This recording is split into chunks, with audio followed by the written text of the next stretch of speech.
Welcome back. CALLOUS Invitational 3 lower bracket finals. ABR and Asta best of 5, and ABR the winner in Game 1. The underdog giving Asta the wake-up call.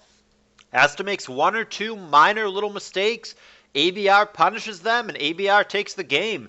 So Asta needs to realize that he needs to take this guy seriously. ABR has gotten really good. He has vastly improved his ADV from where he was in this tournament last year, and Asta needs to bring his A game or he's going to get knocked out in third place. We'll see what adjustments he makes going into this game 2 when he is down. Here is the game. We'll switch sides for continuity. It'll again be Asta on the bottom. It'll again be ABR on the top. It is a T-Tar and a Kuhn lead for the two guys. And it's going to be a turn 1 hydro pump for Kuhn, missing on the Blissey that comes in for ABR. Is this an offensive? Just kidding. Not an offensive combine spam team, because Asta has the Blissey as well, which he brought in the previous game. Fire Blast here. Not sure what that was trying to hit. Maybe a Scarm or something. And ABR retaliates with an Ice Beam critical hit. Neither one super important. Asta may soft-boiled here and does. And ABR simply follows up with Toxic, putting a clock on the Blissey. My guess is that these are relatively standard defensive teams yet again for both guys. From ABR's perspective, he beat Asta in a clean game in Game 1 and probably does not feel the need to deviate too much. And Asta, I would imagine, is just saying to himself, you know what, it's one game, I didn't play perfectly. If I tighten up, I can beat this guy. And it looks like both players opted for a relatively standard team yet again. Scarm Bliss for Asta, which he brought last game, and Spiker Bliss, not Scarm, but Fori Bliss for ABR. So standard TSS of some kind for both players. This might be, for Asta, we saw him run a similar team to this earlier in the tour.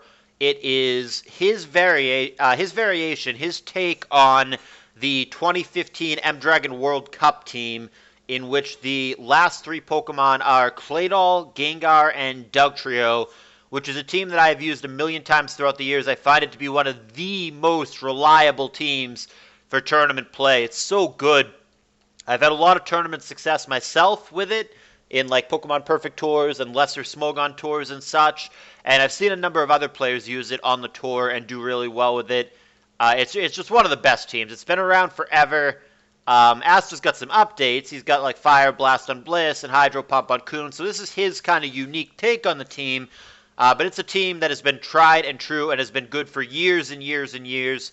I don't want to miss that sequence that just happened. Will-O-Wisp misses here on the Claydol, and then Psychic came back with a critical hit.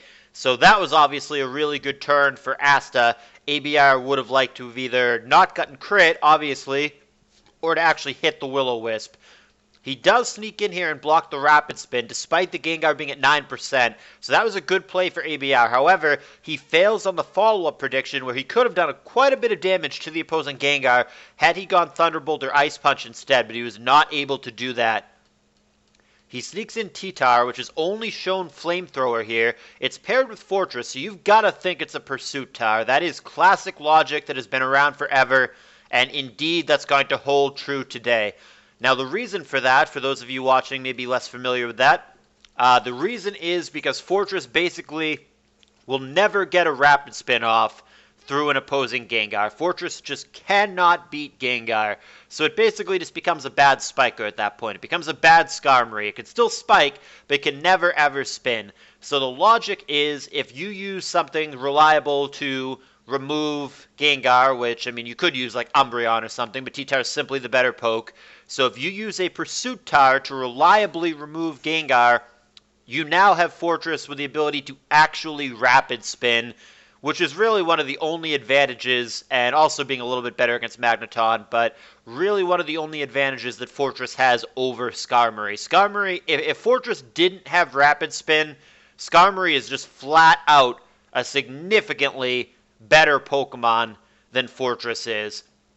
So if you're going to play Fori, the logic is you are trying to play to its strengths over Skarmory, and you are trying to exploit the fact that it can in fact use Rapid Spin. You get both a Spiker and a Spinner in one poke, but it definitely needs support in order to do that. So you go with the Pursuit Tower, remove Gengar, and that's your game plan.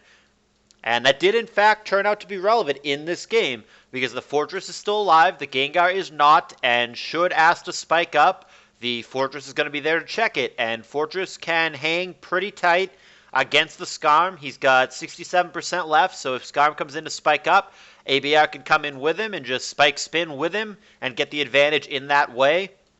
Now, Asta, of course, has a spinner as well. There is more or less no such thing as a Claydol without Rapid Spin. There is no other reason to use that crappy Pokemon.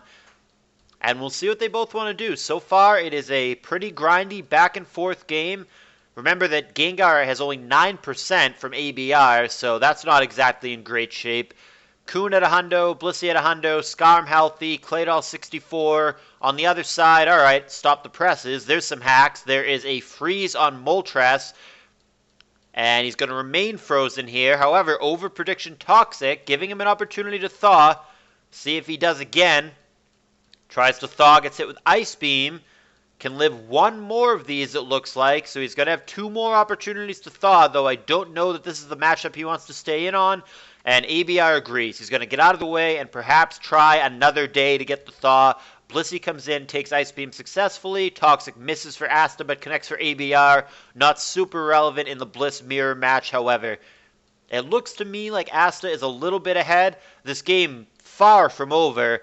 But Asta seems to have an advantage when all of his stuff is healthy, whereas on ABR's end, the Moltres is frozen at 38% and the Gengar is at 9%, so stuff on ABR's team seems to be in a little bit worse shape. Here's a good opportunity for Moltres to thaw and do some damage. But no, for the 3rd time, it's going to fail to thaw out. And he probably gets out of the way here again. No, he's going to stay in. I don't know that I like that. I think I would have gone back to Bliss from ABR. Moltres is going to be down to his last opportunity to thaw, and I would not take it here. I would preserve it for later. And at this point, he switches to Blissey. But it's got to be frustrating for ABR to be hit with that 10% freeze and then have 4 different thaw opportunities and simply not find one. ABR does get a crit here, but there are different kinds of hacks. You hear terms sometimes like relevant or irrelevant hacks. There was a crit there for ABR, which technically, anytime you get a crit, it is hacks, but does it really matter against a Blissey that can just soft-boiled it away? I would say that is irrelevant hacks, whereas something like the freeze on the Moltres has turned out to be quite relevant up to this point. And ABR going to lose his Gengar now. The Drill Peck, despite the burn, is going to take him out. He does get a Will-O-Wisp on the Skarm that the Blissey cannot remove. We know for a fact she does not have Heal Bell or Aromatherapy, so that burn is going to stay. But ABR finds himself down a poke. And he gets a Rapid Spin off here. I'm not sure what the goal of that is. I mean, he was taunted, so I guess if he's going to stay in, that's what he's got to do. Dugtrio sneaks in on Blissey. This could backfire. Blissey could survive and one-hit KO with Ice Beam. But he comes up just short.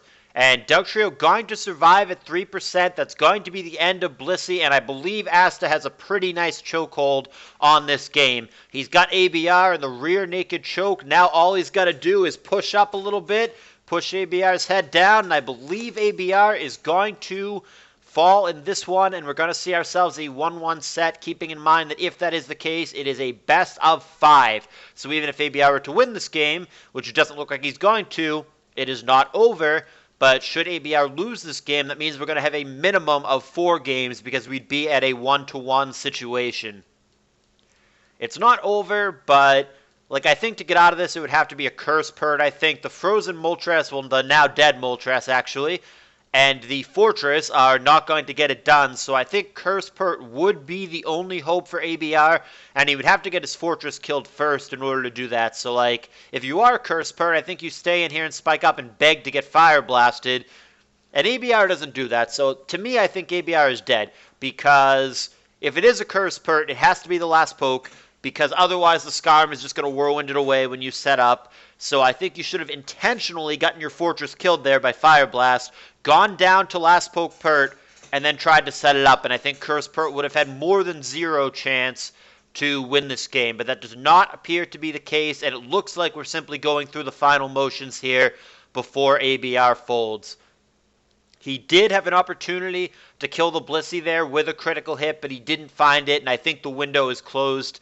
Technically, the ABR Swampert could still have rest. It does not appear to, but even if it does, I think it's too little too late. Yeah, I mean, he would have rested there if he had it, right? He's going to switch to Fortress instead. Here comes Swampert, Fire Blast. Swampert, I guess, could still technically rest here, but I just don't think he has it. Yeah, he would have gone for it there. So he clearly doesn't have it. I'm going to turn this over to Fast at this point. We are just going through the motions. I believe this is all but over. I don't see any way that ABR could possibly win here. So I'm actually just going to speed it up. Like I said, we're on Fast now as opposed to normal speed. And just going through the motions. Ice Beam knockout on Swampert. Here's Fortress. There's Fire Blast. That's going to be a one-hit KO on the 4X weakness. And we're going to be going to Game 3 with a score of 1-1. Yeah, not too much additional to say. I really, really like this team from Asta. It's been around forever. He's got a slightly different take on it, a modernized take, or his personal preference, whatever you want to call it. But this team has been very, very reliable for a long time. One of the safest, best tournament teams of the last half-decade in ADV, probably. I like the team from ABR, too. I have a team with these exact same 6 Pokemon. I think that Fori Moltres is legit.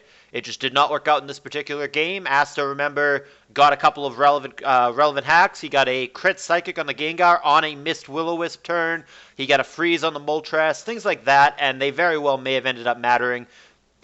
But yeah, 1-1, going to a Game 3. It's a best of 5. I will see you guys in the next game, but rate, comment, subscribe.